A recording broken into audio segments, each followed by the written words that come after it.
This story is titled, Family Didn't Invite Me to Christmas Because It's No Place for Losers, my brother said. I clammily agreed and stopped funding his children and wife. Now he's going crazy. Hi everyone. Before we dive in, a quick favor. If you enjoy content like this, please hit the subscribe button. It's free, supports the channel, and make sure you never miss out on amazing videos. Alright, let's get started. Hey Reddit. This happened on Christmas last year, and honestly, not so long ago, this story had a closure. I, 33 male, had the whole thing planned out. Gifts wrapped, playlist ready, all that festive crap. I was actually excited for once because I thought, hey, maybe this year won't be a disaster. I pulled up to my brother's house around noon. Now I see why Christmas was hosted at his house. My car packed with gifts I spent weeks picking out. I got stuff for Mom, Dad, Brad, my brother, his wife Emma, and their kids. I even went overboard with extra presents for the kids because, they're just kids. They shouldn't have to deal with adult drama. Turns out, I wasted my time. I knocked on the door, juggling two big-ass gift bags, and waited. Emma opened it, but instead of the usual warm, "Hey, come in!" she gave me this weird, uncomfortable look. Before I could even say, "Merry Christmas," Brad pushed past her, leaning on the doorframe with this smug grin. "You're not welcome here, Luke," he said. I blinked, thinking I misheard him. "What?" "You heard me," he said, folding his arms. "This isn't a place for selfish people who only think about themselves. You're such a loser." Now I'm standing there, freezing my ass off, with gift bags cutting into my hands. And this is what I get? I looked at my mom for backup, but she just avoided eye contact. Dad was in the background, pretending to mess with something on the kitchen counter like he didn't know what was going on. I should have seen that as a red flag, but I was too stunned. "What the hell are you talking about?" I finally asked Brad. "You're too busy with your new apartment and living your little life to care about the rest of us," he said. "You're not pulling your weight anymore, and we're all sick of it." I was speechless. Not pulling my weight? Are you kidding me? I've been bailing Brad out of his messes for years. I paid for his rent when he almost got evicted. I covered his kids' school fees. Hell, I even helped with their damn car payments once. But now I'm selfish because I bought myself a place to live? Make it make sense. And the worst part? My parents just stood there. Mom looked like she wanted to say something but didn't. And Dad wouldn't even look at me. Brad, meanwhile, was eating this up, standing there with that smug look like he was the king of the damn house. Something inside me snapped. I wasn't going to beg to be let into Brad's house. Screw that. I dropped the bags right there on the porch, looked Brad dead in the eye, and said, "You know what? Fine. Enjoy your Christmas. Don't expect to hear from me again." Then I turned around, got in my car, and drove off. No yelling, no arguing, just done. But as I drove home, the anger started bubbling up. Not just at Brad. He's always been an entitled jerk. But at my parents, too. They stood there and let him treat me like garbage. They didn't defend me. Hell, they didn't even question him. It was like they'd already decided I was the bad guy. When I got home, I sat in the car for a while, just staring at the dashboard. The bags of gifts were still in the back seat, and seeing them made me even angrier. I spent weeks picking out thoughtful, personal gifts for each of them. And for what? To be told I'm not welcome because I dared to prioritize myself for once?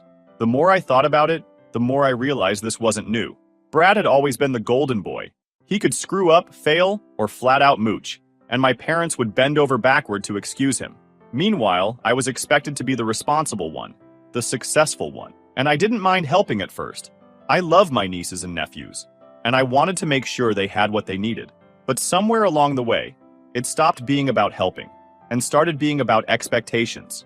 Like, because I helped once, I was now obligated to do it forever. And buying an apartment? Apparently that was my crime. Never mind that I worked my ass off to save up for it while still supporting Brad's family. Never mind that it's a one-bedroom in a not great part of town, because it's all I could afford. To them, it's proof that I'm selfish. By the time I got inside, I was seething. I grabbed a drink, sat on the couch, and thought about how to handle this. A part of me wanted to text my mom and demand an explanation. Another part wanted to drive back and shove the gifts down Brad's throat. But mostly, I just felt done. Like I'd reached my limit with all of them. I spent Christmas alone that year. And yeah, it sucked at first. I tried to distract myself with movies and takeout, but it wasn't the same. Still, by the end of the night, I felt, okay, better even.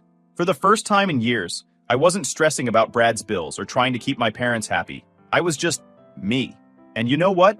That felt like a gift in itself. 2 days after Christmas, I was just starting to enjoy the peace and quiet. No texts from Brad, no guilt-tripping calls from Mom, no weird passive-aggressive messages from Emma. It was like I'd been given a break from a toxic job I didn't even know I'd signed up for. Then my phone buzzed with a message from Mom. "We need to talk. Please meet us." I stared at it for a while. A part of me wanted to delete it and keep going with my new, stress-free life. But another part, maybe the part that still wanted answers, decided to see what they had to say. So I agreed to meet them at a local diner. I showed up late on purpose. If they wanted to talk to me so badly, they could wait a little. When I got there, Mom was already sitting at a booth with Dad, both of them looking tense. The second I slid into the seat across from them, Mom started. "We didn't mean for things to get so out of hand," she said, her voice soft like that would magically make everything better. "Brad was just emotional." I raised an eyebrow. "Emotional? Is that what you call kicking me out of Christmas?" Dad sighed, rubbing his temple like this was exhausting for him. "Look, Luke, we didn't agree with everything Brad said, but you let him say it," I cut in. "You didn't stop him. You didn't defend me. You just stood there." That shut them up for a second. Mom fiddled with her coffee mug while Dad looked out the window, like he was hoping a tornado would sweep him away. Finally, Mom said, "It's not that simple." "Really?" I leaned back, crossing my arms. "Explain it to me then. Make it simple." Mom took a deep breath, like she was trying to gear up for a tough conversation. "It's just, you've changed, Luke. You bought that apartment, and it's like your priorities shifted. You used to be so supportive of the family, always helping out when Brad needed it. But now?" She trailed off, not finishing the sentence, but I got the point. "But now what?" I pressed. "I'm selfish because I finally did something for myself? Because I stopped handing over money every time Brad screws up?" Mom winced. "It's not about the money. It's always about the money," I shot back. "Brad's the one who made it about that. I've been helping him for years, and suddenly I'm the bad guy because I decided to keep some of my paycheck. Give me a break." Dad finally spoke up, his tone annoyingly calm, like he was trying to mediate. "We're not saying you're a bad guy, Luke, but Brad's had a rough couple of years. You know how hard it's been for him to keep a job." "Yeah, because he doesn't try to keep one," I snapped. "He hops from gig to gig, blows through whatever money he makes, and then comes crying to me. And you guys just let it happen." "That's not fair," Mom said, defensive now. "He's doing his best. He's got a family to take care of." "And whose fault is that?" I countered. "Not mine. He chose to have kids. He chose to get married. But somehow, I'm the one paying for it?" Mom's face flushed, and I could tell she was getting upset. "Families help each other, Luke. That's what we do." "No, that's what I do," I corrected her. "All I've ever done is help. I've bailed him out of more problems than I can count, and you've stood by and let him use me. Now you're mad because I finally said no?" "We're not mad," Dad said, but I could hear the edge in his voice. "We're disappointed. You've always been the responsible one, Luke. We thought you'd understand that Brad needs support right now." I couldn't believe what I was hearing. "Support? He needs a reality check. You think I don't notice how you guys treat him like he's a saint while I'm just the wallet? You didn't even question him when he kicked me out of Christmas. You just went along with it." Mom started to say something, but I wasn't done. "And what about my apartment? Why is that such a big deal? I bought a place to live. Big whoop. It's not like I bought a mansion or something. But suddenly, I'm selfish? Because I spent my money on myself?" Mom sighed heavily, looking more annoyed than apologetic. "It's not about the apartment itself. It's about what it represents. You've always been there for us, for Brad. But now it feels like you're pulling away." I shook my head, laughing bitterly. "You know what? Maybe I am pulling away. Maybe I'm sick of being treated like I owe everyone something. I worked hard for that apartment. I earned it. And I'm not going to apologize for wanting something for myself." Dad tried to play peacemaker again. "We're not asking you to apologize, Luke. We just want you to understand that Brad's family is struggling, and they need your help." "No, they need your help," I shot back. "I've done more than enough for them. If you're so worried about Brad, you help him. I'm out." Mom's expression hardened, like she was finally tired of arguing. "Fine," she said quietly. "If that's how you feel." "It is," I said, standing up. "And I'm done feeling guilty about it. Enjoy your golden child." I tossed a few bucks on the table to cover my coffee and walked out without looking back. I didn't care if they called after me. I didn't care if they sat there stewing. I was done. After that talk with my parents, I was completely done. Like, there wasn't even a shred of doubt left in me. It's one thing to feel unappreciated. It's another to have your entire family gaslight you into thinking you're the problem. The way they kept twisting everything to make Brad look like the victim, it was maddening. I didn't even need to think about it anymore. I decided then and there that I wasn't just stepping back. I was cutting ties completely. That night, I sat down with my phone and wrote out a text. It wasn't long or emotional, just straight to the point. I'm done. Don't ask me for anything ever again. Then I hit send to the group chat with my parents, Brad and Emma, and immediately blocked all of them. I won't lie, it felt weird at first. Cutting off your family isn't exactly something you prepare for. There's this lingering voice in the back of your head that keeps asking, am I overreacting? Should I try harder to fix things? But every time I started second-guessing myself, I'd remember Christmas. I'd think about Brad, standing there with that smug look, my parents just silently agreeing with him, and all the crap they said during that diner talk. That shut the doubts up real quick. The first couple of days were quiet, which I was grateful for. No calls, no texts, no drama. For the first time in forever, I didn't have to worry about anyone dumping their problems on me. It was like I was finally getting my own life back. But of course, it didn't last. About a week later, I started hearing from mutual friends. Apparently, my parents were telling people I'd abandoned the family. They made it sound like I'd turned my back on them for no reason, like I was some heartless jerk who'd decided I was too good for them. Brad, of course, was leading the charge, playing the victim like he was auditioning for an Oscar. Can you believe Luke just walked away from his family, they'd say, after everything we've been through together? It's like he doesn't even care about us. Hearing that pissed me off, but it didn't surprise me. Brad's always been great at spinning stories to make himself look like the hero, or, in this case, the poor, misunderstood brother. What did surprise me was how quickly some people bought into it. A couple of friends reached out, basically asking what the hell was going on. Hey man, one of them, Jared, texted me. Your parents said you're not talking to them anymore? Something about you being upset over Christmas? What's up with that? I thought about ignoring it, but I figured I might as well set the record straight for the people who actually cared enough to ask. I called Jared back and explained the whole thing. Not just Christmas, but the years of being used, the constant guilt trips, the way my family always put Brad on a pedestal while treating me like an ATM. Dude, Jared said when I finished, that's messed up. I had no idea it was like that. Yeah, well, I said, trying to play it off. I guess I just finally hit my limit. Can't blame you, he said. If I were in your shoes, I'd probably do the same thing. That conversation made me feel a little better. Like maybe I wasn't the crazy one after all. But for every Jared, there were at least 2 other people who bought into my parents' sob story. I started seeing vague, passive-aggressive messages on Facebook from some of my extended family members. Stuff like, family should always come first, no matter what. Some people need to remember that. It was so obvious who they were talking about that it almost made me laugh. I thought about responding, maybe calling them out for not knowing the full story, but then I realized I didn't owe them anything. Let them believe whatever they wanted. At the end of the day, I wasn't going to waste my energy defending myself to people who never cared enough to ask for my side. Still, the whole thing got me thinking about how easy it had been for my family to turn on me. It wasn't like I'd been a bad son or a bad brother. If anything, I'd gone above and beyond for them. And yet, the second I decided to treat myself with the bare minimum, I was suddenly the villain. It's crazy how quickly people show their true colors when you stop giving them what they want. I'd be lying if I said I didn't miss the idea of family. There were moments when I'd see something funny or hear some news and instinctively think, oh, I should tell mom about this, only to remember that I wasn't talking to her anymore. It's not like I was some cold-hearted robot who didn't care, but I knew going back would just drag me into the same old cycle, and I wasn't willing to do that. What made it even harder was that I genuinely liked Emma and the kids. Emma had always been nice to me, and the kids were innocent in all of this. But at the same time, I couldn't keep pretending everything was fine just because of them. If Brad and my parents weren't willing to treat me with basic respect, there wasn't much point in sticking around. After a while, the noise started dying down. The Facebook messages stopped.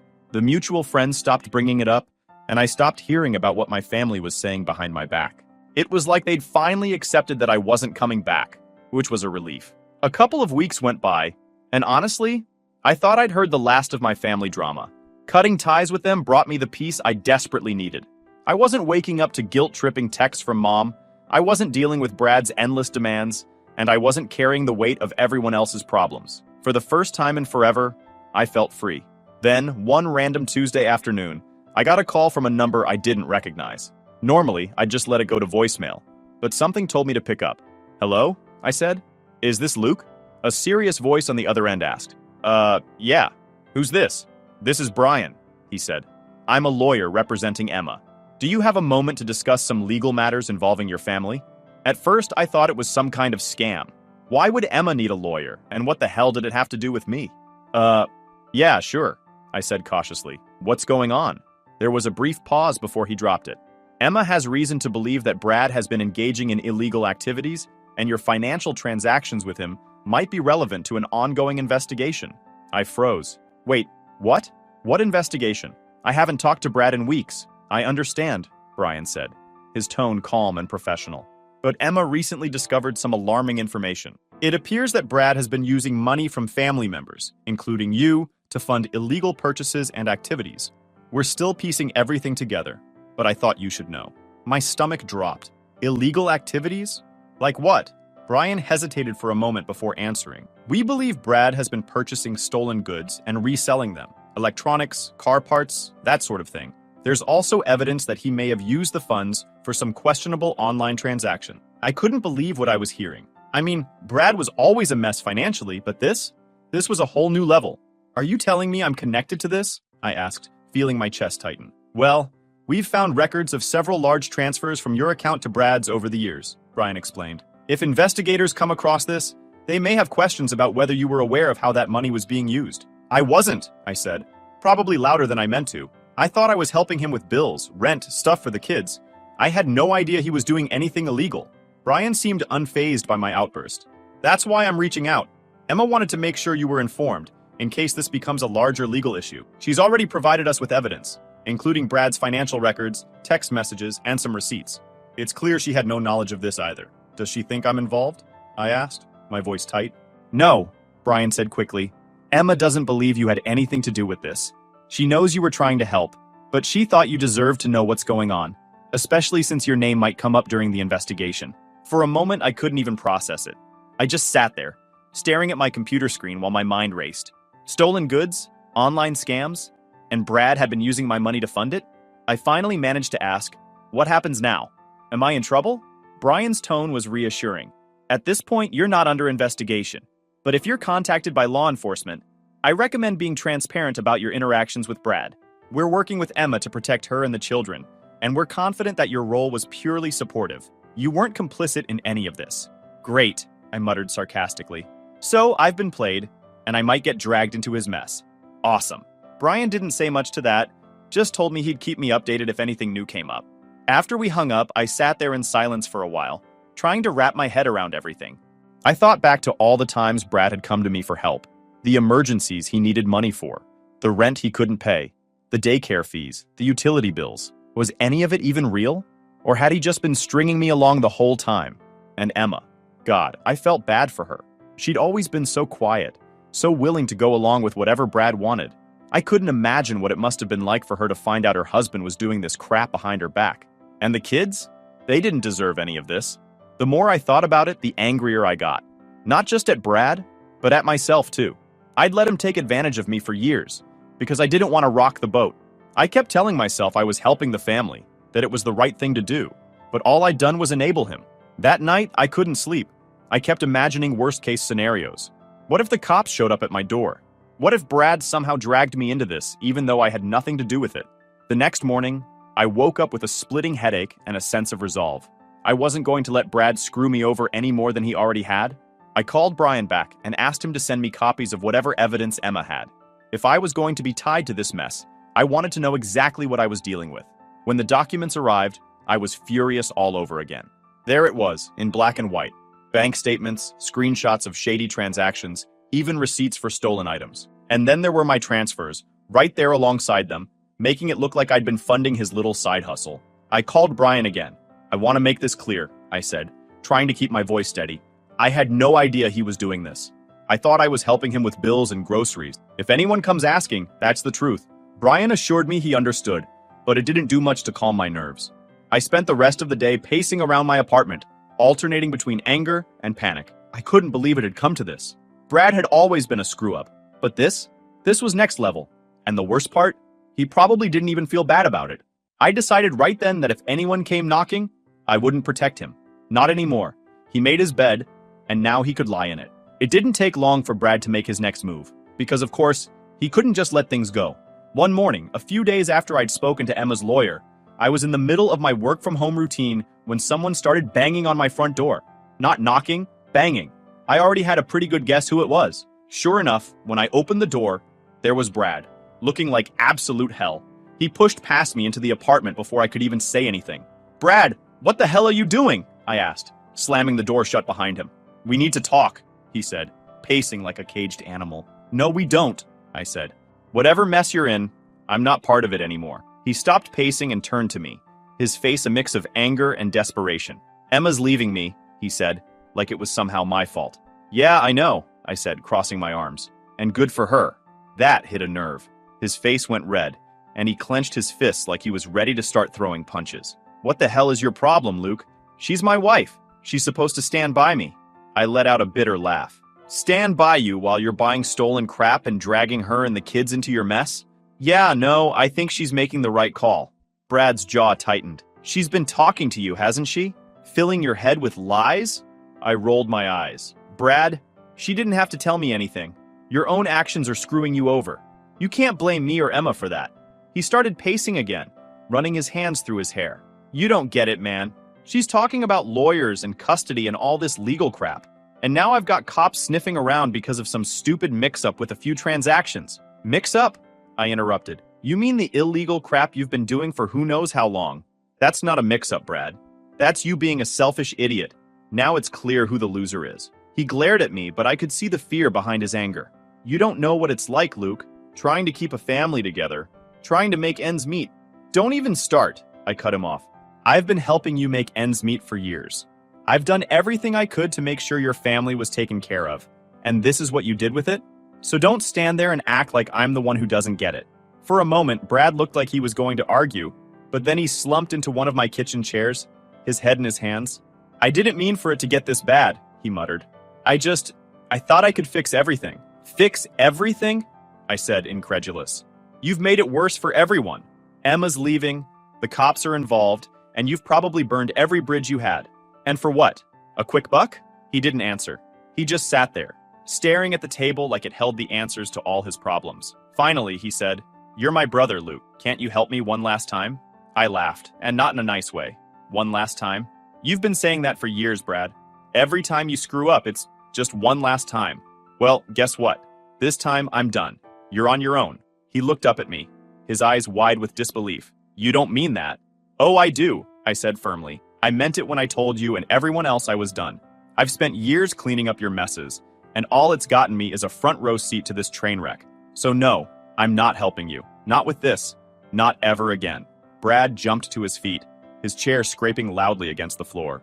"Fine," he snapped. "If you want to abandon your own family, go ahead. But don't come crying to me when you need something." I raised an eyebrow. "When have I ever needed anything from you? Seriously, name one time." He opened his mouth like he had a response ready, but nothing came out. After a few seconds, he just stormed past me to the door. "Screw you, Luke," he said over his shoulder before slamming the door behind him. I stood there for a moment, letting the silence settle. My heart was racing, and my hands were shaking a little, but I didn't feel bad. If anything, I felt relieved. Brad could try to guilt-trip me all he wanted, but I wasn't falling for it anymore. That evening, I sat down and thought about everything he'd said. The whole "you're my brother" argument kept replaying in my head, but it didn't hit the way it used to. I used to feel obligated to help him because he was family. I'd tell myself it was my duty, that I couldn't just let him fail. But now I realized that being family didn't mean letting someone walk all over you. Brad had made his choices. He chose to lie, to get involved in illegal crap, and now he was dealing with the consequences. It wasn't my job to fix his life. It never was. The next day, I got a text from Emma. "Did Brad come by? He's been acting erratic, and I'm worried about what he might do." I told her about the visit, sparing her the more colorful details, and reassured her that I wasn't letting him drag me back into his mess. She thanked me and said she was taking steps to protect herself and the kids. Hearing that made me feel better. At least someone was making smart decisions in all of this. Brad, on the other hand, was spiraling, and there wasn't much anyone could do about it, least of all me. When I got a text from Emma a couple of weeks later, I wasn't totally shocked. It was a simple message. "Hey, can we talk? I need your help." At first, I wasn't sure if I wanted to get involved. I mean, I'd finally managed to cut Brad off, and even though Emma and I had always gotten along, she was still part of that mess. But something about her tone, or maybe just the fact that I still felt bad for her and the kids, made me agree to meet her. We met at a quiet coffee shop on a weekday afternoon. She looked tired, like she hadn't slept in days, but there was a determination in her eyes that I hadn't seen before. It was like she'd reached her own breaking point and wasn't going to back down this time. "I'm leaving him," she said as soon as we sat down. No preamble, no small talk, just straight to the point. "Good," I said, nodding. "It's about time." She gave a weak smile, like she appreciated the support, but wasn't quite ready to celebrate yet. "I've been thinking about it for a while, but after everything that's come out, I can't stay anymore. Not for him, not for the kids. It's just too much." I didn't blame her. Staying with him would have been insane. "So what's the plan?" I asked. She hesitated, fidgeting with her coffee cup. "I've found a new place," she said finally. "It's small, but it's in a good neighborhood with decent schools. The kids deserve a fresh start, away from all of this." But I could already see where this was going. "But you need help to make it happen," I said. She nodded, looking embarrassed. "I hate to ask, Luke, especially after everything you've been through, but I'm stretched so thin right now. Between lawyers, moving expenses, and making sure the kids are okay, I don't have a lot of options." I leaned back in my chair, letting out a long breath. Part of me wanted to say no. I mean, wasn't this exactly what I'd been trying to avoid? Being dragged back into their drama? But then I thought about her kids. They didn't ask for any of this. They didn't deserve to grow up in a household where their dad was constantly screwing up, and their mom was stuck cleaning up the mess. "All right," I said finally. "I'll help. But just this once, and only for you and the kids. Brad's on his own." Emma's eyes filled with tears, and she reached across the table to squeeze my hand. "Thank you, Luke. You don't know what this means to me." We spent the next hour going over the details. She needed money for a deposit on the new place and some basic necessities to get started. I transferred her the money that night, and for the first time in a long time, it didn't feel like I was being used. This wasn't Brad guilting me into fixing his problems, or my parents trying to make me feel like I owed them something. This was about helping someone who genuinely needed it, and who was doing the right thing for her kids. A few days later, Emma sent me a text. "We're leaving today. Thank you for everything." We talked for a little while, mostly about her plans and how the kids were adjusting. She mentioned that she was looking for a better job and was working with her lawyer to finalize the separation. It sounded like she had a long road ahead, but at least she was on the right track. I still felt a little weird about helping her after cutting off the rest of the family, but I didn't regret it. Emma wasn't the problem, and neither were the kids. They were just collateral damage in Brad's never-ending cycle of chaos. It didn't happen overnight, but eventually Brad's actions caught up with him. I found out through Emma. She'd been keeping me updated here and there, mostly because of the kids. Apparently, the investigation into Brad's stolen goods operation had gained serious traction. By the time the police had everything pieced together, they were charging him with multiple counts of possession and distribution of stolen property. Honestly, I wasn't surprised. Brad had been pushing his luck for years, and it was only a matter of time before the house of cards came tumbling down. What did surprise me, though, was the fact that my name came up during the investigation. Not because I was involved, but because of all the money I'd given him over the year. I got a call from a detective one afternoon, asking if I'd be willing to come down to the station for a statement. Even though I knew I'd done nothing wrong, my stomach was in knots. I couldn't shake the fear that somehow Brad's mess would drag me down with him. When I got to the station, I sat across from the detective in a tiny bare office. He asked me about the money I'd sent Brad, why I'd sent it, what it was for, if I'd known anything about what he was doing. I laid it all out for him. I thought I was helping him pay bills, take care of his kids, keep his family afloat. I had no idea he was using that money for illegal crap. If I'd known, I would have cut him off years ago. The detective nodded, taking notes. He didn't seem skeptical, which was a relief. Then he slid a stack of papers across the table. Bank statements, transfers, receipts, all the evidence they'd gathered. "From what we can see, your story checks out," he said. "The funds you sent match the timeline of when Brad was claiming financial hardship. We also have records of him falsifying documents to make it look like he needed money for things like rent or daycare. It wasn't just that Brad had used me, it was that he'd gone out of his way to manipulate me." "So I'm in the clear?" I asked, still nervous. "You're not under investigation," the detective confirmed. "It's clear you were another victim of his schemes. We may need you to testify if this goes to trial, but you're not liable for anything." Hearing that was like a weight lifting off my shoulders. I wasn't going to be dragged down by Brad's mess after all.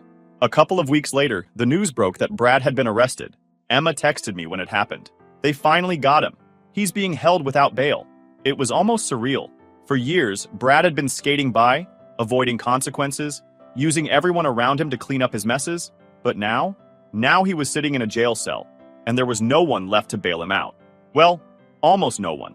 About a week after Brad's arrest, I got a call from an unfamiliar number. I didn't answer, but they left a voicemail. It was my mom. "Luke," she said, her voice shaky, "please call us back. It's about Brad. He's in serious trouble, and we need your help." I rolled my eyes and deleted the voicemail. I should have known they'd come crawling back the moment things got tough.